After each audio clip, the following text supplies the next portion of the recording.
not seeing the camera, so I'm trying to get that set right now. Oh, sorry. You're good. Morning. How are you doing? Doing okay. Yay. How's your 4th? Good. What did we do?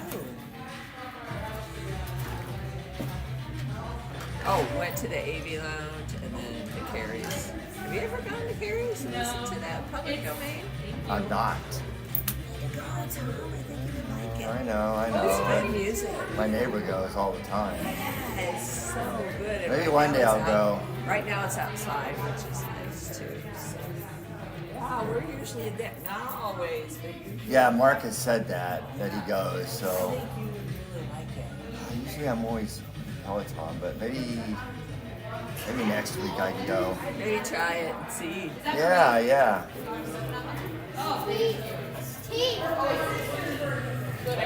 Perfect. Is the iPad not? I'll check the iPad Yeah. real quick. The iPad, I couldn't remember the passcode for it. So we're still not getting video. Just last minute getting everything connected. I'll let you guys do that since I don't know how to do all that. Yeah. Here's my latest clown that I ordered, or I got multiple clowns. You really nailed me because I totally start preparing. After 4th of July, I tell people Happy Halloween. And go, what do you mean? To me, Halloween starts. As soon as 4th of July is over, Halloween starts. Yeah.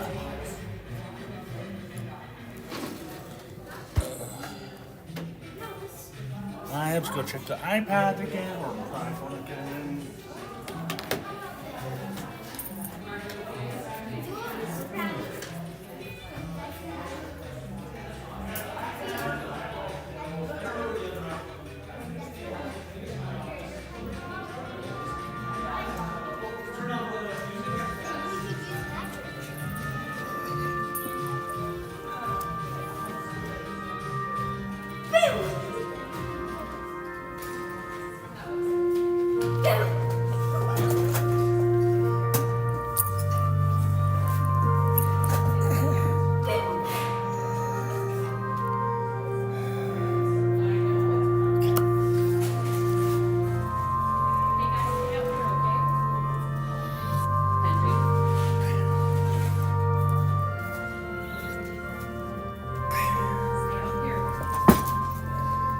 So you can't get the direct going. Okay, we should have the direct now. Is this one? It will be, Right there. yeah, right there. Perfect. And I'm getting the other iPhone set up. Okay. Alright, I'm gonna get that's all set up and good to go.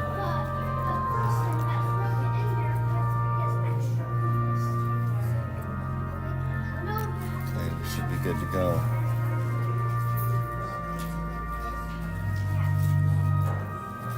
For some reason that music doesn't end when this starts. Yeah. Are we good there? Mm, How much time do you have left? minute 20. Okay. I'll let you be in control of all that because Okay. I'll go get this one set up. okay. Thanks, Joe. Yep.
Alright.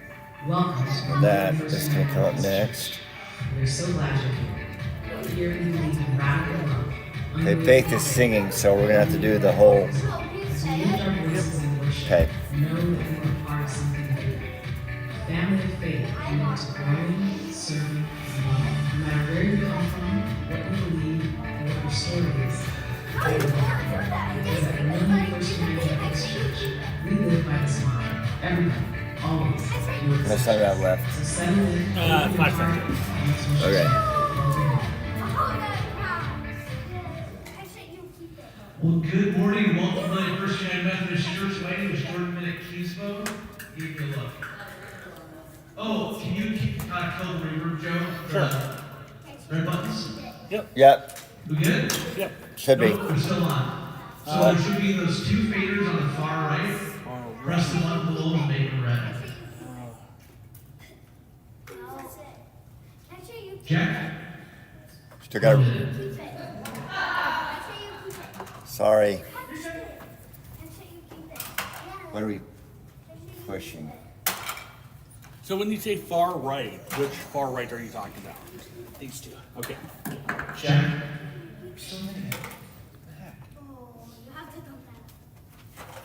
Check. Is that better? No, we're still. I don't.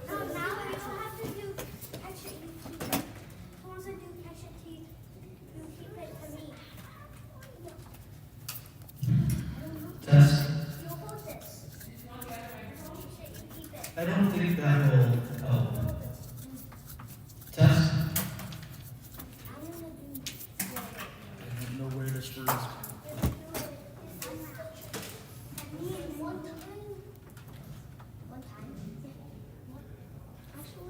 Test, test.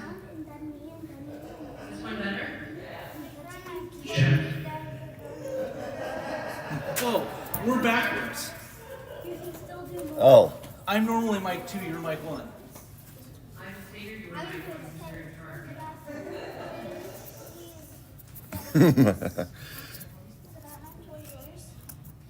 Well, as I was saying, welcome to the First United Methodist Church. And we are having a bit of a morning with some technology stuff, so I hope you'll bear with us. For those of you still in the room, thank you. We have a couple announcements today. The first one is that we would love. Why would this work? Did you do that, Joe, or did I? I think. All right, we need you to do a few of those apparently. So, we'd love to have you check in with us. So, this is a great way to have everything happening around the church.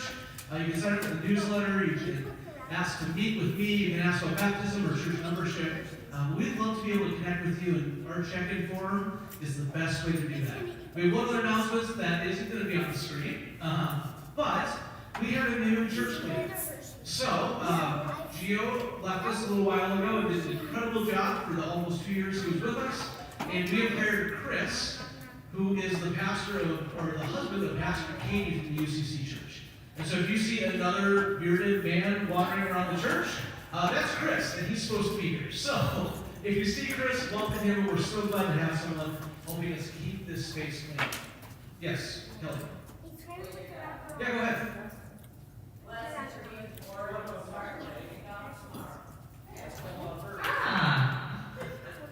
Blessed be Ford will start our kickoff tomorrow. We'll start signups, and we anticipate that it's going to be a big year.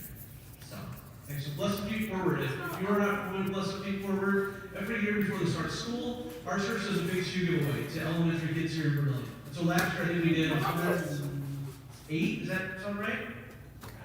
Yeah. Pairs of shoes for kids. We've also started with Boots for the Future. This is kind of a big outreach we do every year before school starts. So we're going to start getting names and shoe sizes for kids, and we're probably going to need volunteers. Yes, Kelly? And so if you want to help us with that shoe giveaway, or with the process of getting shoes, or anything in that whole event, we would love to have you participate. So reach out to Kelly or Shelly, who's not with us this morning, but we'll see who she is, and we will get moving on that. Well, kiddos, can we pray for you? Maybe? I'm going to pray for Hazel. The boys aren't interested today. Thanks for the kiddos, so we're just going to keep playing in the back. But we're going to do our prayer over our kids. During the summer, we don't have programming for the kids, so if you are easily distracted, we might encourage you to move a little bit closer to the front, away from the kids area in the back of the church. But we believe kids are a blessing, and we love having them in the space with us. The noises that they create are not a distraction for us, but they are a sign of what God is doing in these young lives. So we invite you to join us in this prayer over the kids.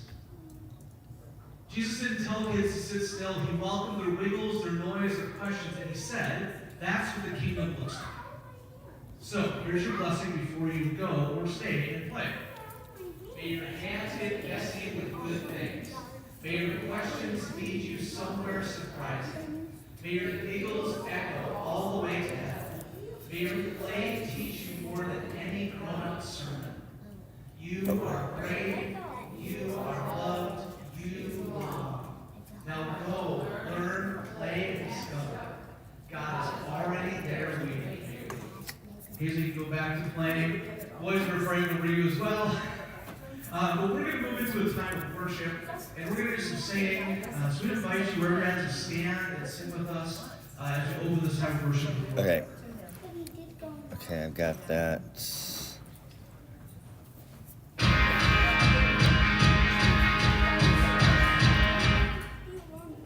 What the heck? It's not the right song. And I'll be able to cue the music up here. Okay. So, I think I might have done last week's set.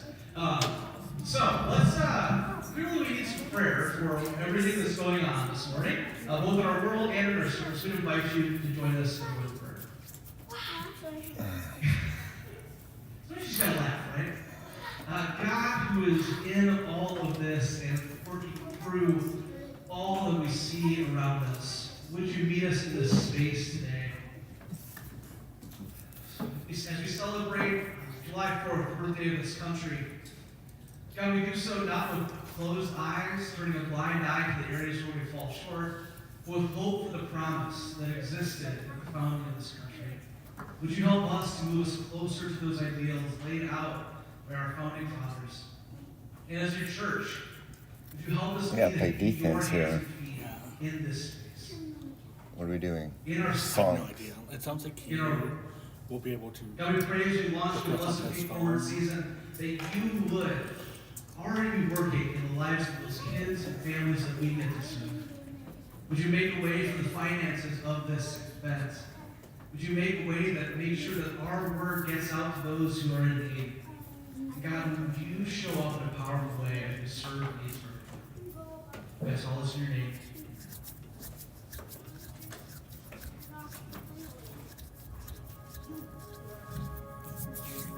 Okay. Everybody just sing as you're able. All right. Perfect.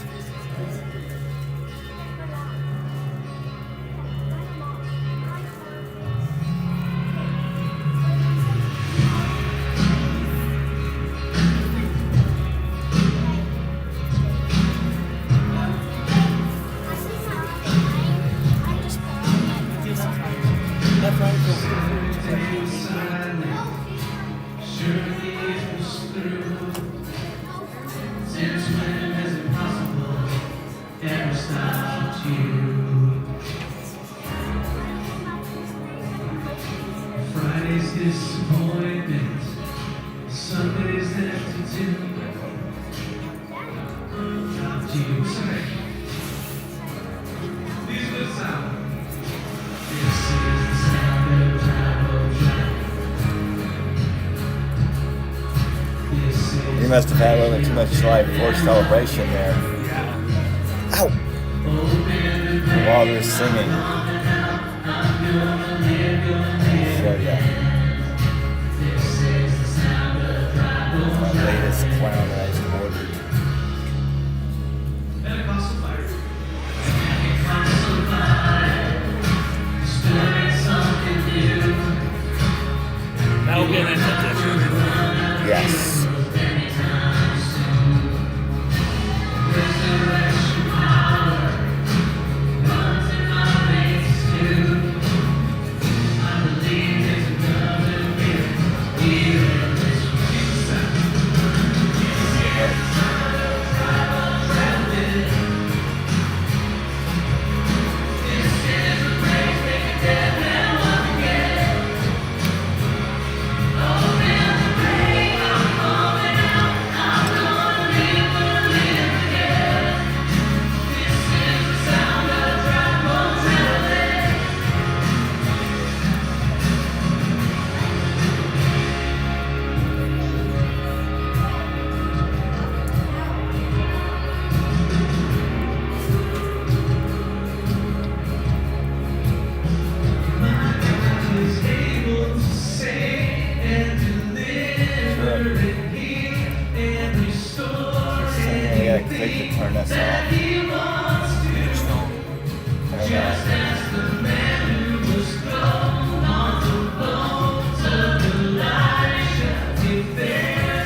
Because we're trying to focus, okay, babe?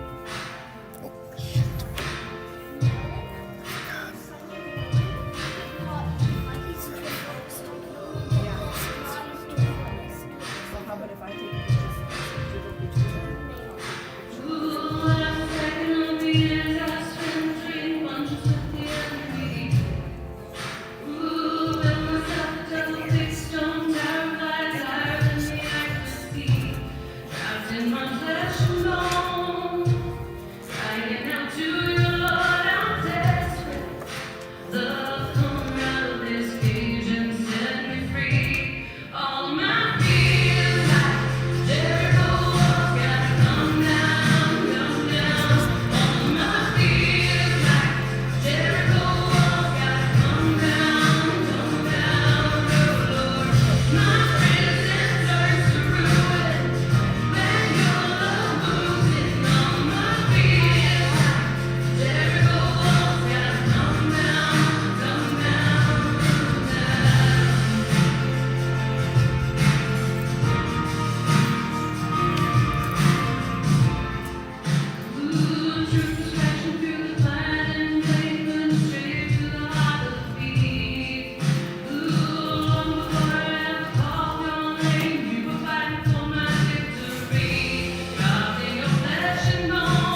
seated.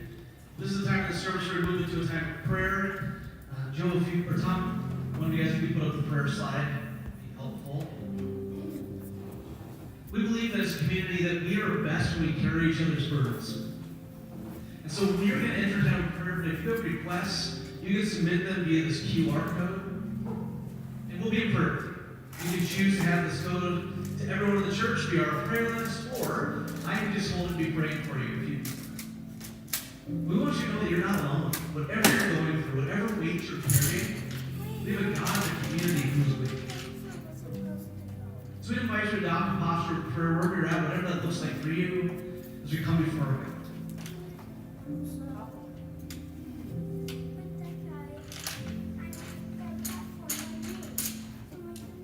Oh God, who's bigger than tech challenges.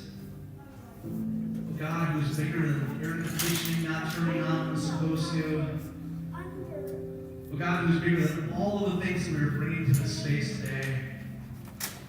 We come before you in humility, in gratitude. God, there are parts of our world, our lives that are heavy. We think of the victims of the flooding in Texas, for the girls at that camp, for the families of those who have lost loved ones, property, so much. Lord, we pray for our country, for the tension, the ways that we have failed to live up to the ideals of this country. God, would you help us as your people be peacemakers, be ones committed to justice and moving us forward.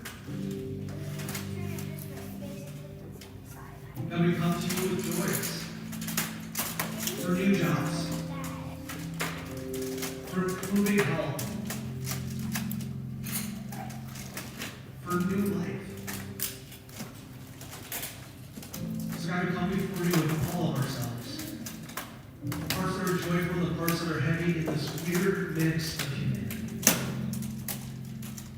God, as we engage in a conversation, it's a little bit tricky today. Well, the difference between freedom and liberty, and how our unique Wesleyan Methodist understanding of the world guides us into this spiritual practice. Would you show up? Would you touch us in ways that we would need change? And that our United Methodist mission to make disciples of Jesus Christ and transformation of the world would be tangible today. So God, we come before you and pray these words your Son taught us to pray. Would you be here in this space? Our Father, who art in heaven, hallowed be thy name. Thy kingdom come, thy will be done, on earth as it is in heaven. Give us this day our daily bread, and forgive us our trespasses, as we forgive those who trespass against us. And lead us not into temptation, but deliver us from evil.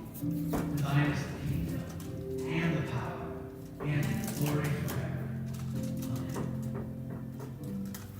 Well, friends, we are continuing in our series, Art Being Human. If you can bring up that first sermon slide, and I'll get control over here on my phone. But this is our summer series, and this summer we are exploring spiritual practices. And what it looks like for us, not just to have a faith that is beliefs, but actually lived out. And friends, that's one of the hardest parts of faith, isn't it? The scriptures tell us how to believe. The prophets guide us in this, but for us in this moment, working with the text that is 2,000 years old at the newest. What does it mean for us in this place, in this time, to live out our faith? And as I was reflecting on this idea this week, I was well aware of the fact that we are headed into a holiday season. And I don't know how you celebrated on Friday. Hopefully it was a good day for you. Hopefully you didn't lose any appendages due to a fireworks accident. But this is a time where we, as Americans, celebrate the birth of our country. And as I reflected on this concept, and what it meant for us as United Methodists, I don't know if you know this, but the United Methodist Connection started around the same time as the United States. And so, we as United Methodists, when we're initially the Methodist Episcopal Church, in fact, if you walk out that door and look up, In the stone, it doesn't say United Methodist Church because when this building was built, the United Methodist Church did not exist. This church is older than the denomination we're part of. It says Methodist Episcopal Church. And so as we work through this today, this idea of freedom and liberty, it's important to note that in 1776, our founding fathers broke away from an empire to start their own. And our founding fathers imagined freedom as self-governance, but simultaneously, John Wesley, the founder of Methodism, imagined freedom as self-giving love. That where our country wanted to be free from all tyranny, which they saw as external control, Wesley was looking for something deeper. Where one declared independence, the other declared connection. And if you hear me talk about the United Methodist Church, you'll hear this word connection come up a lot. Because we are a connectional system. It means that we as a church don't exist on our own. We are part of a larger body. In the Dakotas, we're part of the Dakotas Conference. We're part of an Episcopal area that also includes Minnesota. We're part of the United States, which is a larger conference. And globally, there are United Methodists all around the world who are part of the same faith tradition that we are seeking to embody. And so it's a different take on this idea, but starting at the same time, and both coming out of the revolution. And so the question I was thinking about, I looked at the founding fathers, and I looked at John Wesley, is this: what kind of freedom were we really making? This idea of freedom shows up throughout our scriptures. There's a common theme in the earliest pages. In fact, in Exodus, this conversation comes up a lot, right? And so the Israelites had been enslaved in Egypt. They were working hard, not having a lot of rights. Does this sound familiar? And they fled. And their story comes up where as they're fleeing, Pharaoh's armies kind of catch up to them. And here's what the scriptures say in Exodus 14, 10 to 14. Read from the Common English Bible saying, as Pharaoh drew close, the Israelites looked back and saw the Egyptians marching towards them. The Israelites were terrified and cried out to the Lord. I love this part. They said to Moses, weren't there enough graves in Egypt that you took us away to die in the desert? What have you done to us, bringing us out of Egypt like this? They're not super happy right now, right? Like, we could have died back there. In fact, they go on to say, didn't we tell you the same thing in Egypt? Leave us alone. Let us work for the Egyptians. It would have been better for us to die in Egypt than to die in the desert. Moses of the church, he says this: don't be afraid. Stand your ground and watch the Lord rescue you today. The Egyptians you see today will never ever see again. And the Lord will fight for you. Just keep still. And a few verses later, Moses stretched out his hand over the sea. The Lord pushed back the sea by the strong east wind all night, turning the sea into dry land. The waters were split into two. The Israelites walked onto the sea on dry ground. The waters formed a wall for them on their right hand and on their left. In the story of the Old Testament, the Jewish people are guided to freedom, to liberty, by God. This idea of freedom is essential to the history of the Hebrew Bible, which we as Christians refer to as the Old Testament. But it doesn't stop there. In fact, Jesus in the Gospel of Luke, in his very first sermon, the first time he just finished the 40 days out in the wilderness, tempted by the devil, he comes in and here's what he says. Luke 4:18. The Spirit of the Lord is upon me because the Lord has anointed me. You'll remember this dramatic moment where John baptizes him, the Spirit of God comes down like a dove, yada, yada, yada. And then here is his first message. He has sent me to preach good news to the poor, to proclaim release to the prisoners and the recovery of sight to the blind, to liberate the oppressed, and to proclaim the year of the Lord's favor. He rolled up the scroll, gave it back to the synagogue assistant, and sat down. Every eye in the synagogue God was fixed on him. He began to explain to them, today the scripture has been fulfilled just as you heard. Jesus' first message to his followers is one of liberation for the oppressed. Which begs the question we ask them, what kind of freedom were we really made for? What kind of freedom are we called to as people of Jesus? Is it simply another system of bondage, or is it true liberation? And who is that liberation for? Is it only for the most wealthy amongst us? Is it only for those who have the means to be able to access whatever they want in our capitalist system? Or is it a call to freedom for everyone?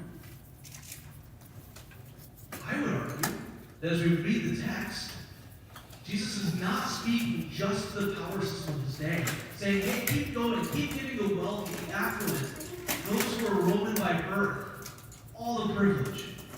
Jesus was part of an underrepresented group who was living under the oppression of empire. And it is in this context where he calls for the release of prisoners. Do you think this would have been a very popular sentiment with those who were occupying his homeland by military force? Rome was a brutal empire. In fact, if you think back to school, you may have heard of Pax Romana. Anyone remember that phrase? It's the peace of Rome. And it's a really funny phrase, because the peace of Rome was enforced by terror, by brutality. They maintained peace through violence and domination. It is through this Rome where Jesus proclaims freedom. He challenges all to be seeking a different way for those who have been oppressed by empire. As Wesleyans, we see this too. John Wesley, early in his ministry, said things like, there is no holiness but social holiness. For people like John Wesley and his friends and people who started this movement, there was no separation between the church life and our civic life. It was all the same. You couldn't put on one hat and say, hey, now we're doing political life here, and take it off and be like, hey, now we're at church time. This differentiation that we see all around us would have been anathema to John Wesley. The highest form of idolatry. Friends, sometimes we hear people say things like, we don't want to hear politics in church. We've got some bad news for you. But we can't preach the message of Jesus. Because while Jesus was not partisan, he was deeply political. He spoke to the systems of oppression that were prominent in his day. And it cost him something. It cost him his life. But if we reflect back, a couple months ago, we celebrated Easter. And what did we celebrate at Easter? We celebrate resurrection. And resurrection at its core is an act of liberation. In the Gospels and in the letters, they talk about this idea of the death of death. That last thing that holds us, that separates us from each other and from the love of God, is no longer an issue. That through Christ's resurrection, he has defeated death. This is why Wesley was a strong abolitionist. In fact, the earliest splits in the Methodist movement were around slavery. With Wesley saying there is no way for you to own slaves and be a follower of Jesus. This is why Wesley cared for people like Thomas Blair, who we mentioned in last week's meditation. A young man in England who was in prison, likely for signing. And when no one else would go with him to keep him company and share community with him, Wesley showed up. This is the tradition in which we exist. So friends, we're going to be political. Because Jesus was political. Because Wesley was political. Because our College United Methodist is the transformation of the world. And transformation doesn't just happen. It requires us as the people of God to be active in our world. To use our voices, to use our resources, to stand with those that are under the thumb of oppression. to proclaim freedom like Jesus did. Not from a position of power, but from a position of presence.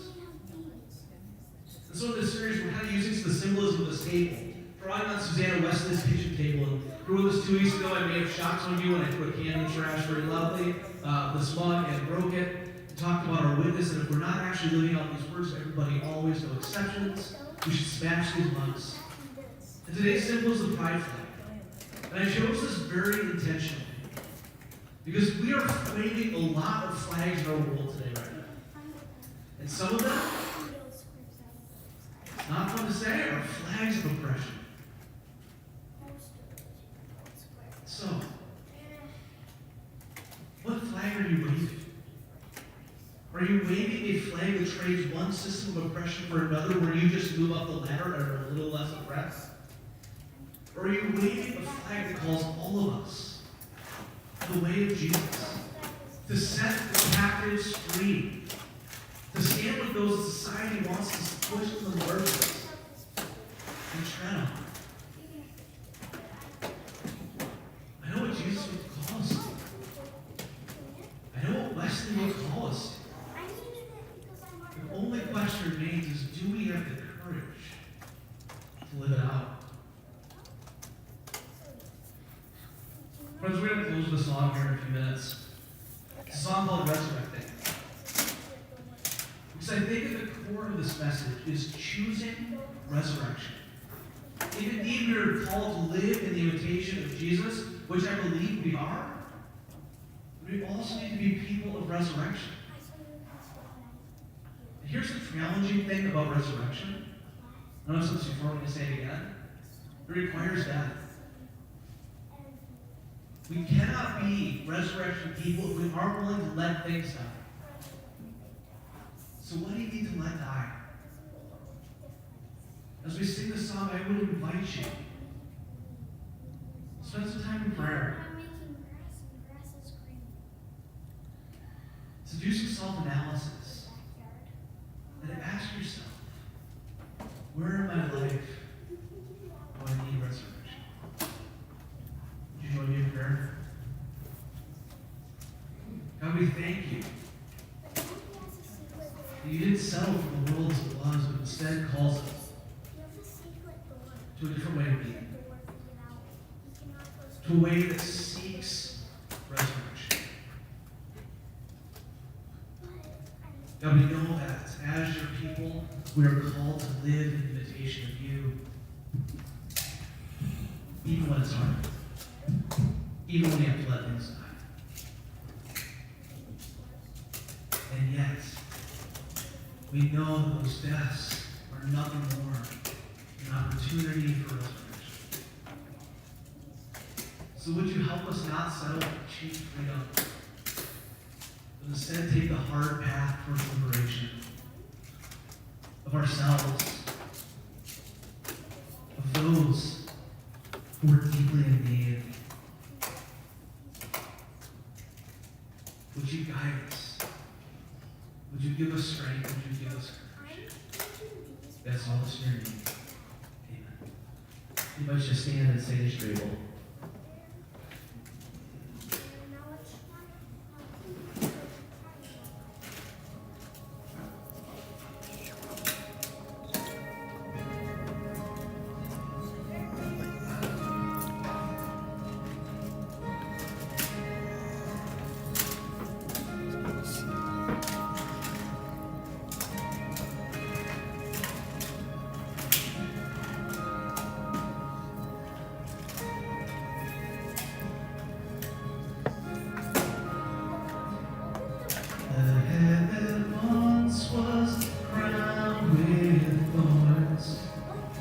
Is crowned with glory now.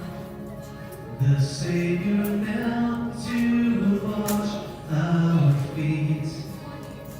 Now at his feet we bow.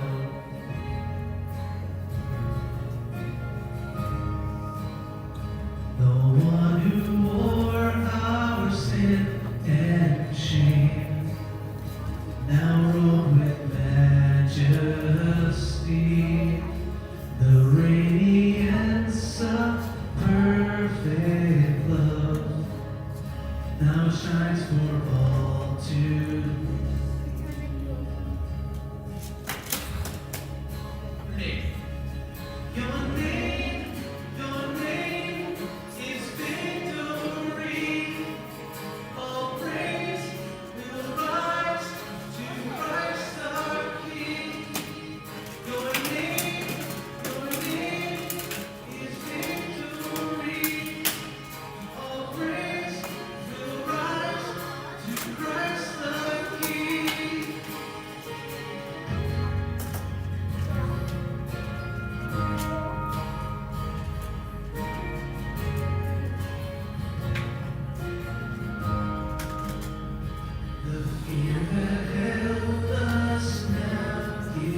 now alive in me.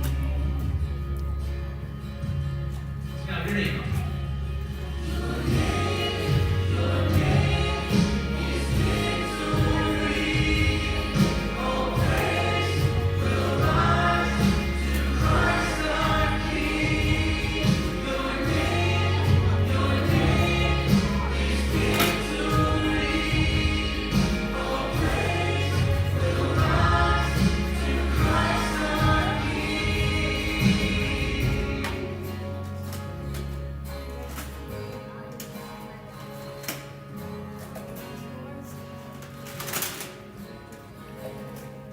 By your spirit. By your spirit I will rise from the ashes of defeat. The resurrected King is resurrecting me. In your name I come alive to declare your victory. The resurrected King is resurrecting. Sing out by your spirit. Spirit, I will rise from the ashes of defeat. The resurrected King is resurrecting me. In your name I come alive to declare your victory. The resurrected King. Sing out, fire. By your spirit I will rise from the ashes of defeat. The resurrected King is resurrecting me. In your name I come alive to declare your victory. The resurrected King is resurrecting me.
happening this week, you know? Okay. I believe we have Bowl and Bread this week. Keep an eye out for that. That's a great time on Wednesday evenings to come and just spend some time meditating. Other than that, there aren't a whole lot of announcements right now. We're in a little bit of the summer doldrums, not a lot happening. Matthew. Oh, yes. Next week, right? Next week? Large Company Summer. Use the mics. People online can hear too.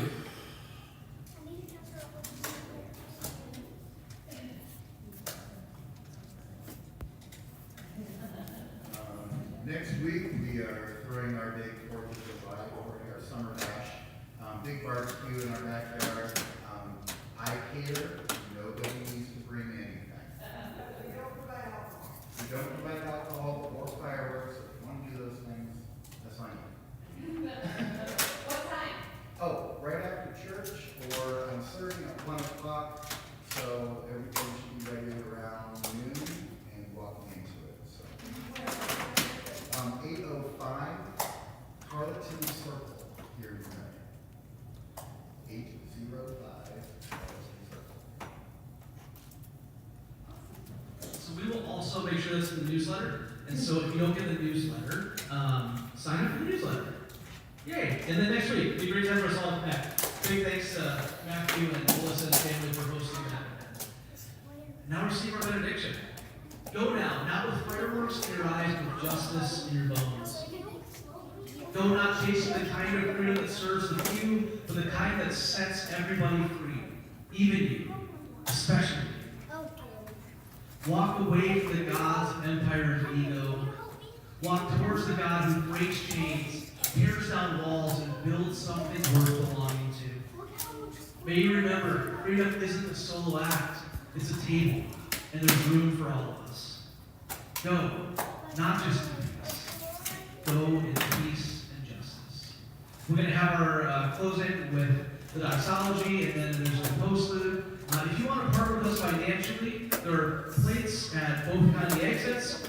We would love to have you be part of the work we're doing here. Have an incredible week.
Thank you, Tom.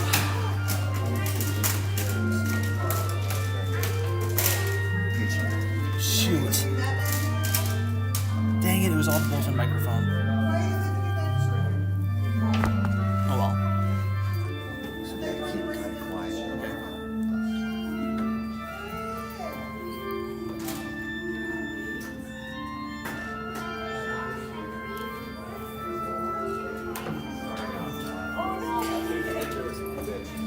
How you doing?